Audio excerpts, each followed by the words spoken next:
अस्सलाम वालेकुम। Programme debate news analysis में मैं हूं आपके साथ मुनीज़ मोइन। नाजरीन, पाकिस्तान तहरीक इंसाफ के अरकान ये कहते हैं कि इस्तीफ़े मंजूर ना किए जाएं। इसी सिलसिले में सुबह से ही भागदौड़ जारी थी। पहले कौमी असम्बली पहुंचे जहां पार्लियामेंट के दरवाजे बंद मिले। उसके बाद स्पीकर से मुलाकात के लिए चले गए लेकिन उनसे मुलाकात ना हो सकी। फिर इलेक्शन कमीशन का रुख किया। ये वही इलेक्शन कमीशन है जिस पर पाकिस्तान तहरीक इंसाफ के अरकान तनकीद किया करते थे। लेकिन जब वो इलेक्शन कमीशन के पास पहुंचे तो वहां जाकर ये कहा कि हमारे 44 इस्तीफे मंजूर ना किए जाएं क्योंकि हम अपोजिशन लीडर को मुंतखब करवाना चाहते हैं।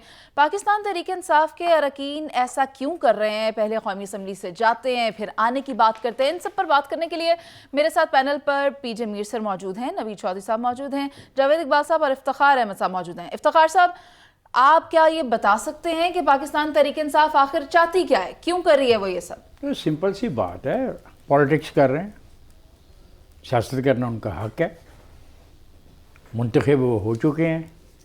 पहले लीडर के कहने पे कुर्बानी दी, फिर लीडर ने कहा कुर्बानी वापस लो, मुझे भी एक और कुर्बानी की ज़रूरत है और वो कुर्बानी अब तुम्हें देनी होगी जाके फ्लोर ऑफ द हाउस पे।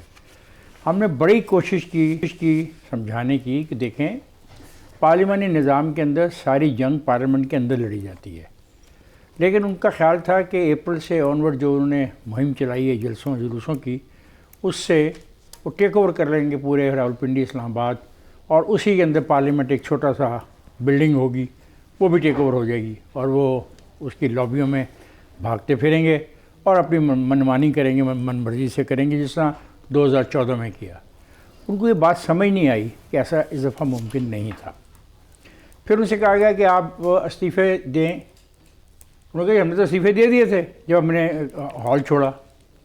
फिर स्पीकर साहब ने भी उनके साथ सियासत की कि नहीं, मैं तो तब मानूंगा आपके इस्तीफ़े जब आप पर्सनली आएंगे, क्योंकि रूल्स ऑफ बिजनेस के कहते हैं। ये जंग चलती रही और पीटीआई आहिस्ता आहिस्ता सियासी तौर पे तमाम मैदान खोती रही। अब उस मौके पे ये समझती है कि असेंबली आखिरी एक जगह रहेगी जहाँ पर जाके हंगामा हो सकता है, शोर मचाया जा सकता है और जो चीज़ें चल रही हैं इनके रास्ते में रुकावट डाली जा सकती है। अब वो क्या करता है स्पीकर, आई डोंट नो, क्योंकि स्पीकर का फैसला हतमी है और आखिरी है और उसी पर फैसले होने हैं। Leader of the opposition already हैं, वो कोई हैं अपना फैसलाबाद के राजा रियाज साहब।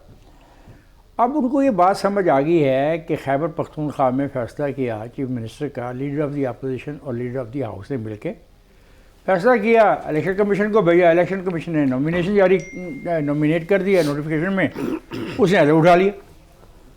अब बड़े मजे की बात है, वहाँ पे तो उनको एक अमल अच्छा लगता है और जब वो अमल एक और सूबे में हुआ तो वो उस अमल के ऊपर जो तनकीद है, मेरे ख्याल अगले सवालों में उस तनकीद के बारे में आप बात करेंगी। वो जाना महज इसलिए चाह रहे हैं कि वो जाके हंगामा करना चाहते हैं और कुछ नहीं। लेकिन अफसोस की बात यह है कि उन्होंने वक्त बहुत गवा दिया। अगर ये लोग अप्रैल से बैठे होते तो अब तक बहुत मुस्बत चीज़ें हो सकती थी। देखें, अपोजिशन कुछ छोटी नहीं थी।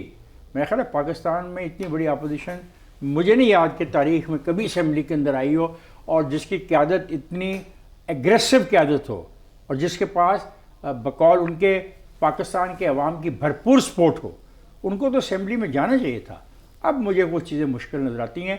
उनकी ख्वाहिश ये है कि मार्च तक सिस्टम को रैप कर दिया जाए, अच्छा, सिस्टम को ख़त्म कर दिया जाए और अब यहाँ से लेके मार्च तक उनकी सारी जिद्दोजहद जो है वो सिस्टम को ख़त्म करने की है।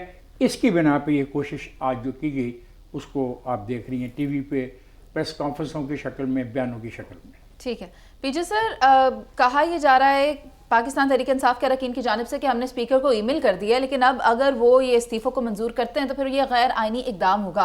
आपको क्या सूरत हाल दिखाई दे रही है?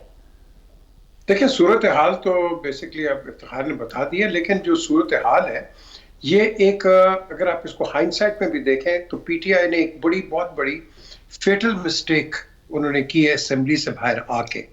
अब उनके पास कोई रिकोर्स नहीं है। वो जाते हैं वापस, जिस तरह अभी आपने कहा कि स्पीकर के पास जाते हैं और कहेंगे कि भाई हमारे इस्तीफे ना मंजूर करो, हमें अपोजिशन का करना है, ये करना है, वो करना है।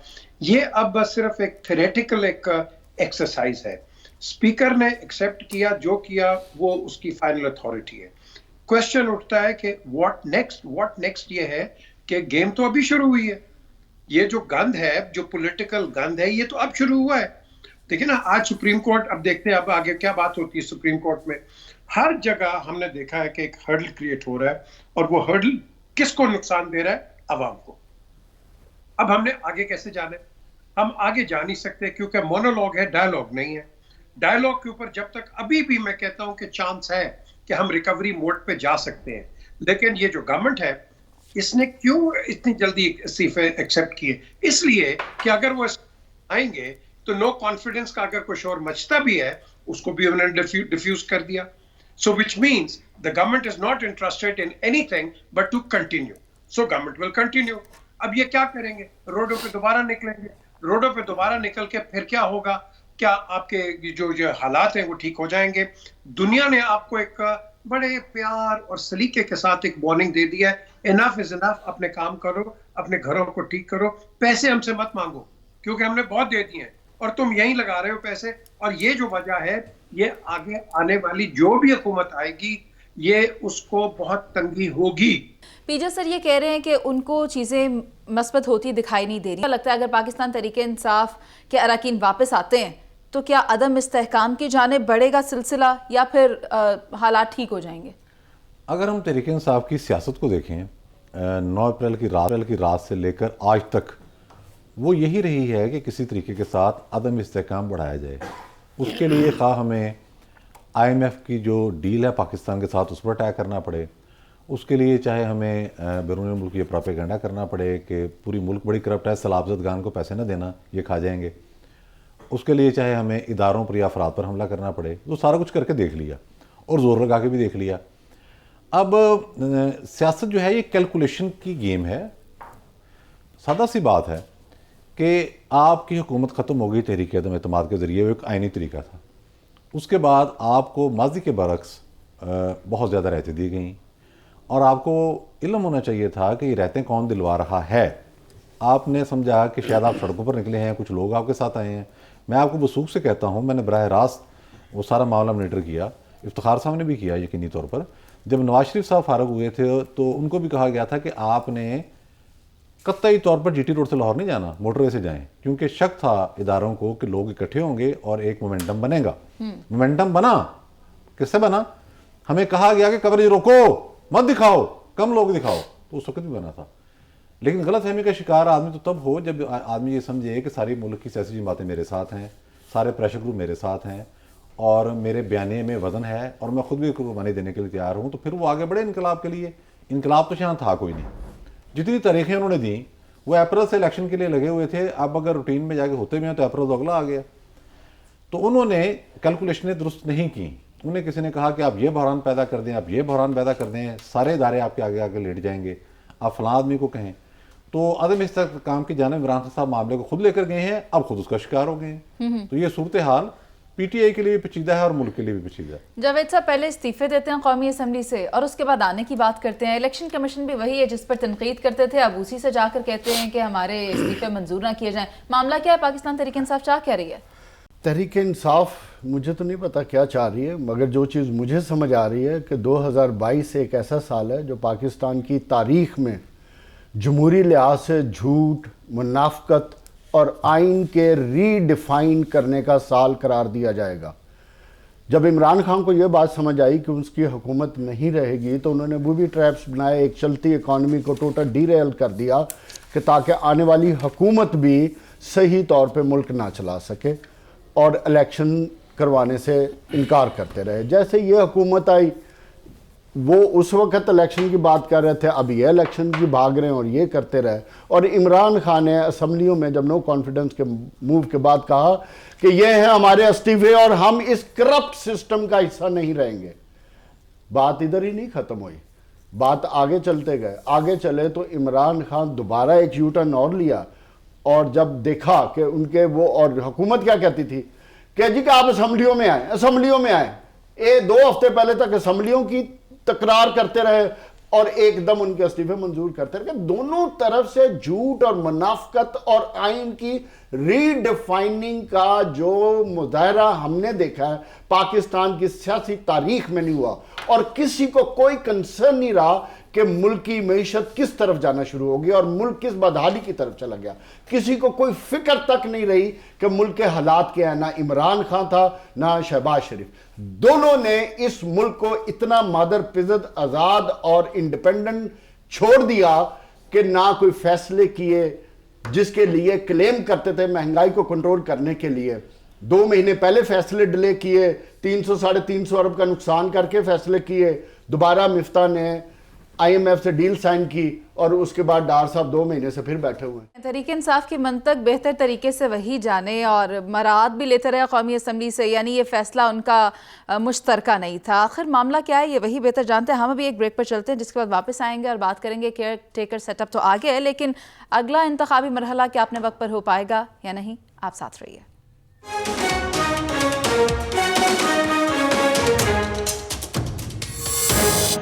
निगरान वज़ीर आला की तैनाती आइन और कानून के मुताबिक हो गई है। पंजाब और KPK में निगरान वज़ीर आला की तैनाती के बाद अब सवाल ये पैदा होता है कि जो अगला इंतखाबी मरहला है क्या वो अपने वक्त पर हो पाएगा या नहीं। नवीद साहब, कयास आराइयाँ तो बहुत हैं, आपको क्या लगता है? देखें, हमने तो देखना है कि आइन क्या कह रहा है। आइन इस बारे में बहुत वाज़ेह है कि जिस वक्त एक असम्बली ख़त्म हो जाएगी तो 90 रोज़ के अंदर अंदर इंतखाबात का इनेकाद होता है, और इलेक्शन कमीशन इस हवाले से कुछ डायरेक्शन दे भी चुका है पहले। ये भी इतलात हैं कि जो बजट की एलोकेशन है उसका भी अहतमाम किया जा रहा है। तो ये रखनी चाहिए कि आइनी अमल जो है वो पाए तकमील को पहुँचेगा।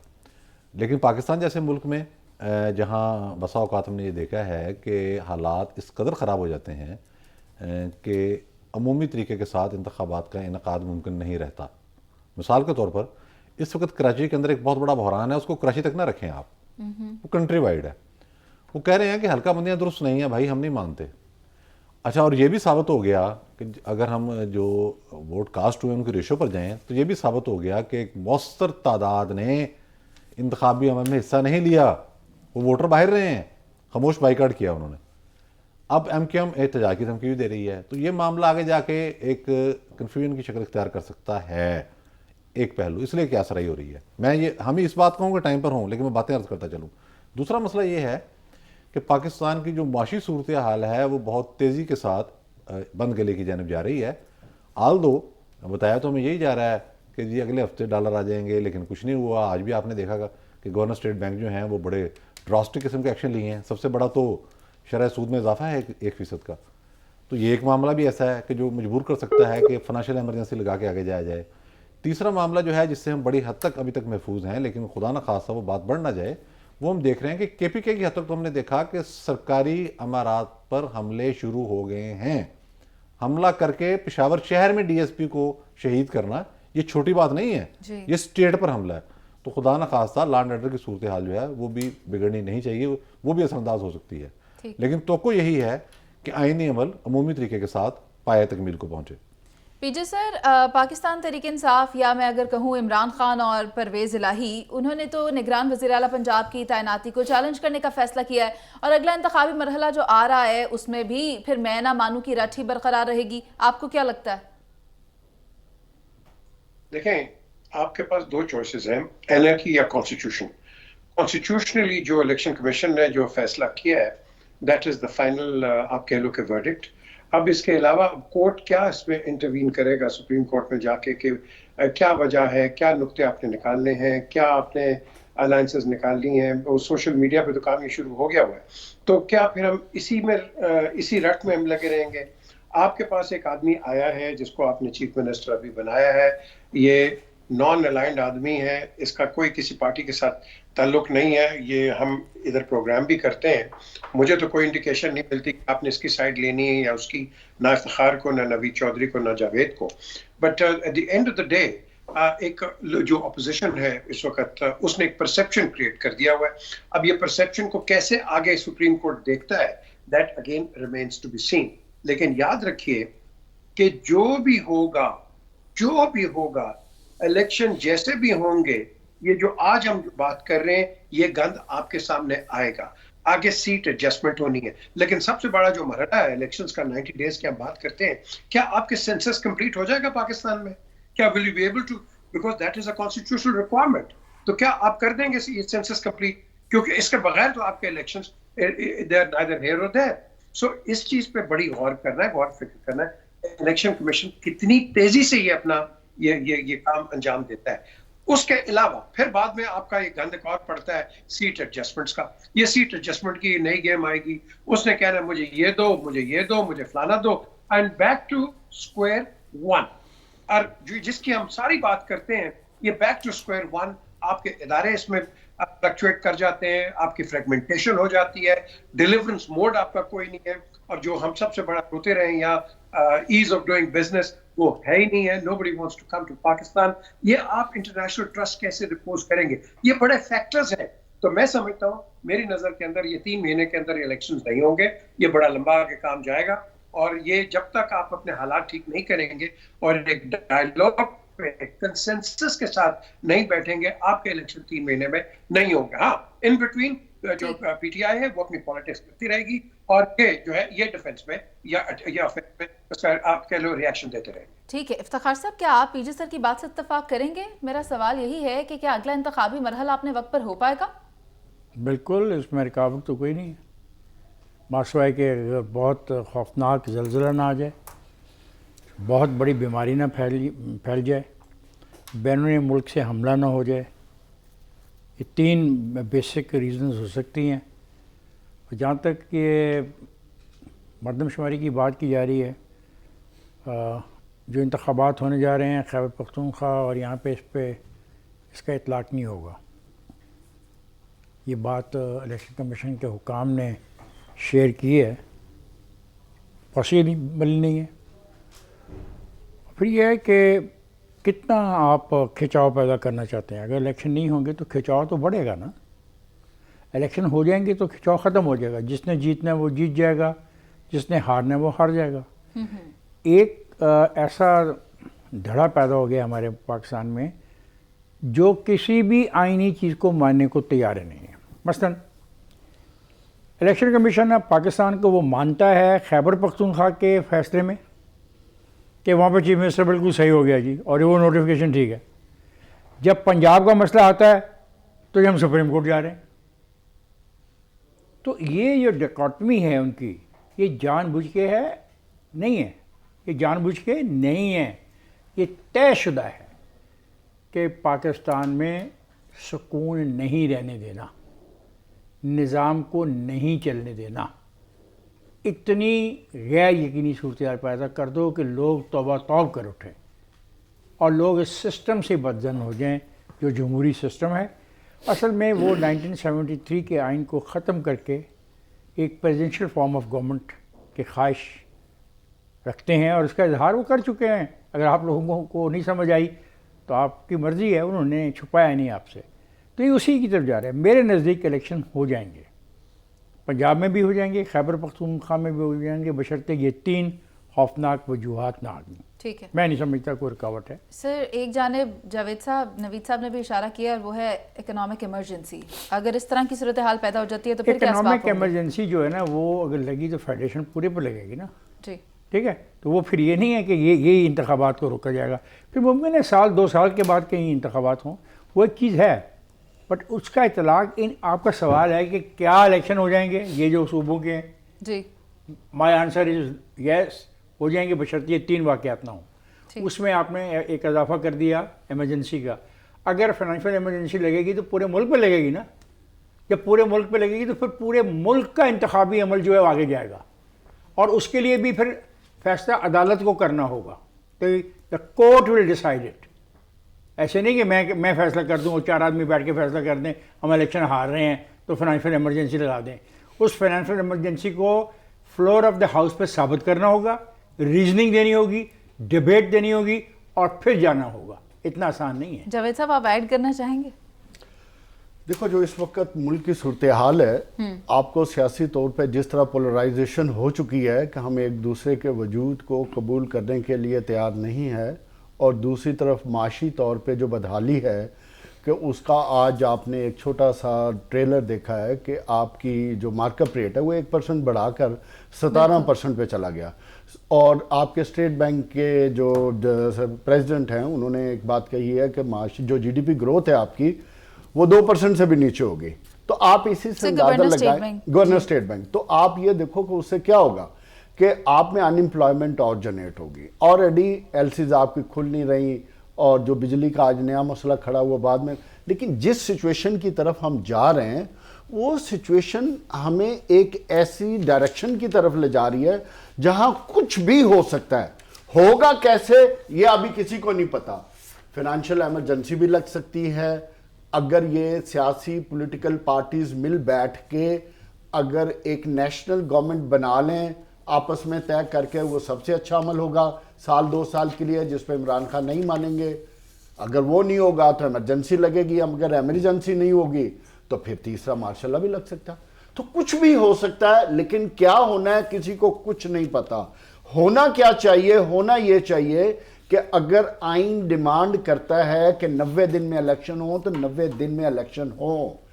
उस बात पे मैं इफ्तिखार साहब की बात को सेकंड करूंगा कि अगर आप आइन से कहीं दाएं बाएं हुए और विदाउट डायलॉग तो फिर मुल्क में अनार्की बढ़ेगी। Here I disagree with this. अच्छा। जो इमरजेंसी आर्टिकल 2 के आर्टिकल 1 है उसके तहत से सदर पाकिस्तान लगा सकता है, और वो इमरजेंसी भी 30 दिन के अंदर रेक्टिफाई करनी है असेंबली ने करनी है। असेंबली नहीं करनी, ये नहीं कि ये नहीं कि मेरी ख्वाहिश हो तो मैं लगा दूं, आप अपनी किसी एक पार्टी को सपोर्ट करने की बात ठीक है, लेकिन बात ये है कि ये इतना बड़ा मलबा उठा के ये पीडीएम की हुकूमत अवाम में कैसे जाएगी? आप ठीक कह रहे हैं, एक मरहला तो पूरा हो गया, हम उम्मीद कर सकते हैं कि दूसरा मरहला भी आइन और कानून के मुताबिक पूरा हो जाए। अभी एक ब्रेक पर चलते हैं, जिसके बाद वापस आएंगे और बात करेंगे कि पूरे मुल्क में बिजली क्यों गायब है और ये बहाल कब होगी। आप साथ रहिए।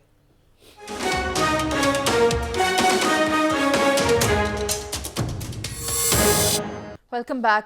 मुल्क भर में बिजली का बड़ा ब्रेकडाउन हुआ। 13 घंटे से ज़ायद का वक्त हो चुका है, गुजर चुका है, लेकिन बिजली अभी तक नहीं आई। बिजली बहाल करने की कोशिशें जो एनटीडीसी की जानिब से की जा रही थी वो भी नाकाम दिखाई दी।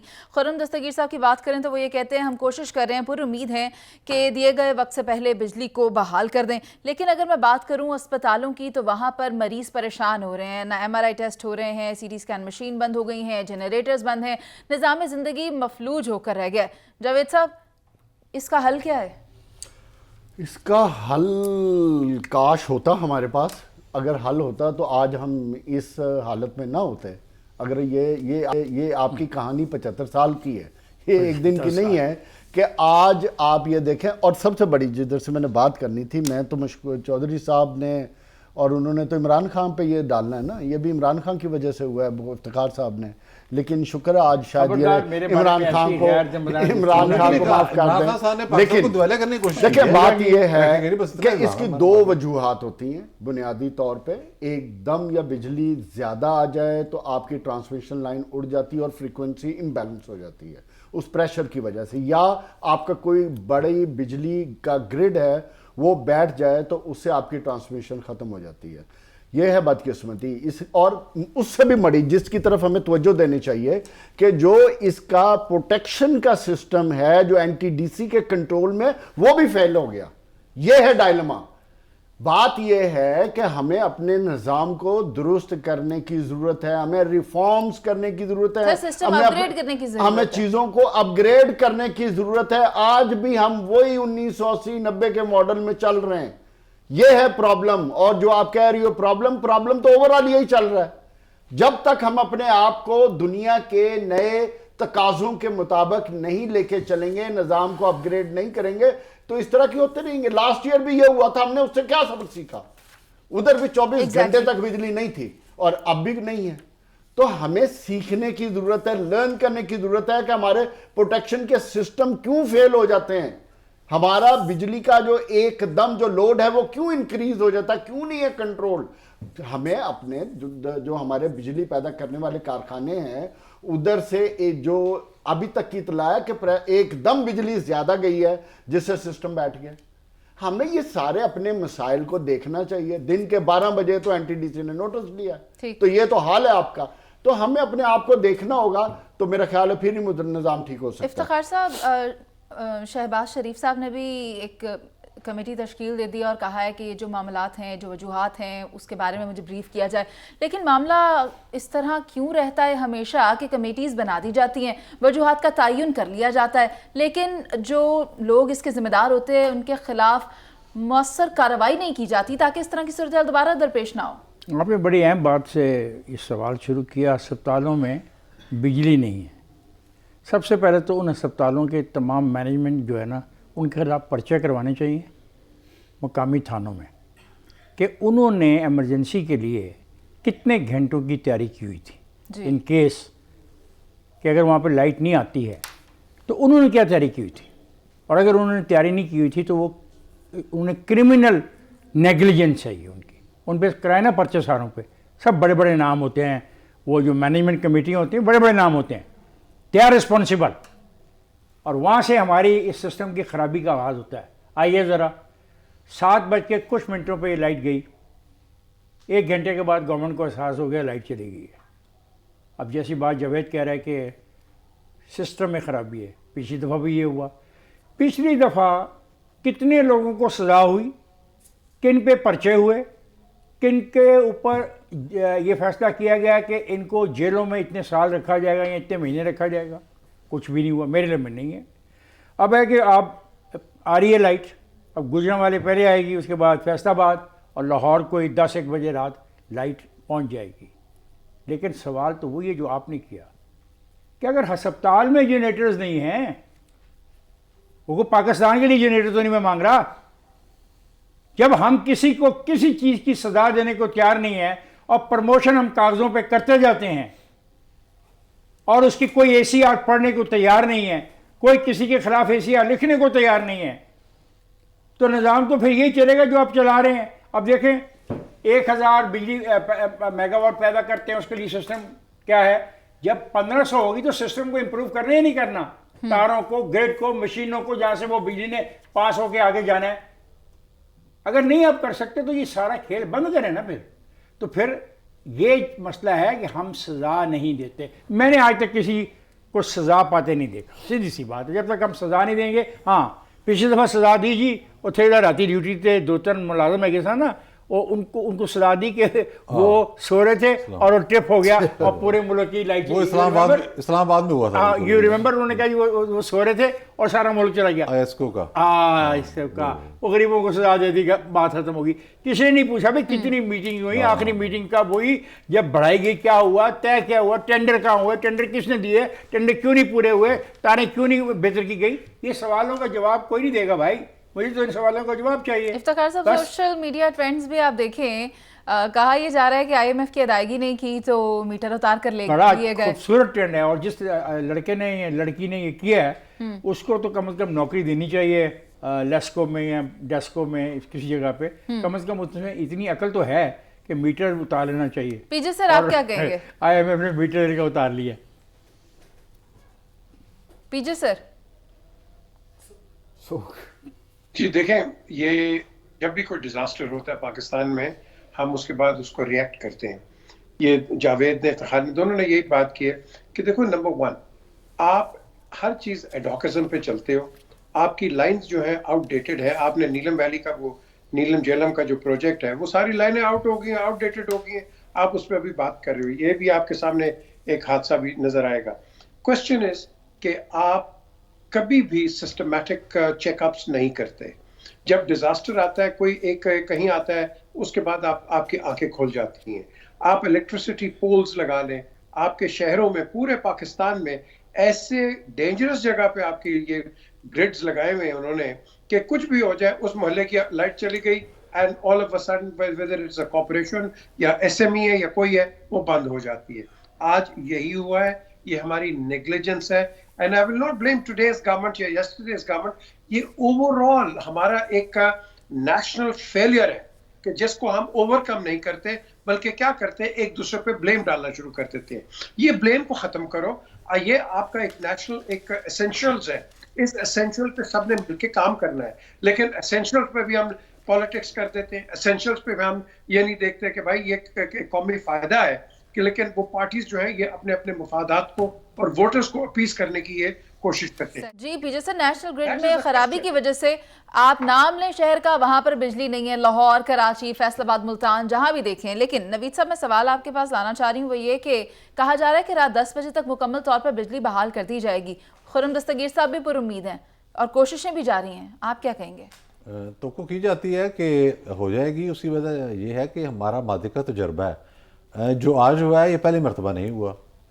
और इसकी बुनियादी वजह या तो कोई हमें इंजीनियर समझा पाए कि जिस वक्त किसी एक ग्रिड पर इम्पोर्टेंट ग्रिड पर कोई बड़ी खराबी पैदा हो जाए तो उससे पूरा निज़ाम चौक हो जाता है। हमें यही बताया गया है। जिस वाक़े का इफ्तिखार साहब ने जिक्र किया वो इस्लामाबाद में हुआ था और पूरे पाकिस्तान के अंदर जो बहरान पैदा हुआ सबने देखा। अवामी मसाइल क्या हैं? 10 बजे का आपने कहा, अल्लाह करे आ जाए, लेकिन थोड़ा सा और फोकस करें। बैकअप का क्या निज़ाम है ये वजह करें, इसकी वजाहत करें, वफाकी वज़ीर करें ना हमारे सामने आके। एक दूसरी बात यह है कि अस्पताल हों, स्कूल कॉलेजेस हों, घर हों, दुकानदार, शॉपिंग प्लाजा, कुछ भी हो, बैकअप उन्होंने उतना रखा होता है जितना एक एवरेज तो की जाती है कि ब्रेक डाउन होगा। मसलन मैं एक दुकान चला रहा हूँ तो मैं एवरेज रखूँगा 3 घंटे, 4 घंटे, हद 5 घंटे। बहुत ज़्यादा पैसे होंगे तो मैं 6 घंटे का रख लूँगा। एवरेज तो ये होगी ना। इसी तरह से हर जगह पे ये निज़ाम है। आज आलम यह है कि लाहौर शहर में मोमबत्तियाँ नहीं मिल रही। उसकी रीज़न ये है कि हर घर में यूपीएस लगा हुआ है और वो लोग इस्तेमाल कर लेते हैं। कम से कम अगर लाइट तो जल जाती है ना उनकी, या एक पंखा चल जाता है, तो मोमबत्तियों का कल्चर भी ख़त्म हो गया। वो एक नया प्रॉब्लम बन गया। अब लोग अंधेरे में बैठे हुए हैं, मोबाइल चार्ज नहीं हो सकता, मोबाइल की भी लाइट ख़त्म हो गई। तो ये बड़ा बहरान आ गया। तो हुकूमत को चाहिए कि इस पहलू को भी मद्देनजर रखे कि हमें बताया कि बैकअप हो सकता है या नहीं हो सकता। ठीक है नवीद साहब, आपका पॉइंट आ गया, बहुत शुक्रिया सर आपका भी। जावेद साहब और इफ्तिखार साहब, बात ये है कि सिस्टम ब्रेकडाउन नेशनल लेवल पर हुआ है और ये कोई छोटी बात नहीं है, कोई मजाक की बात नहीं है। इंक्वायरीज करने से बात नहीं बनेगी, कमेटीज तश्कील देने से बात नहीं बनेगी। जिम्मेदारों के खिलाफ जब तक कार्रवाई नहीं होगी तब तक निज़ाम ठीक नहीं होगा। प्रोग्राम का वक्त खत्म हो गया, आपसे इजाज़त, अल्लाह ने के बाद।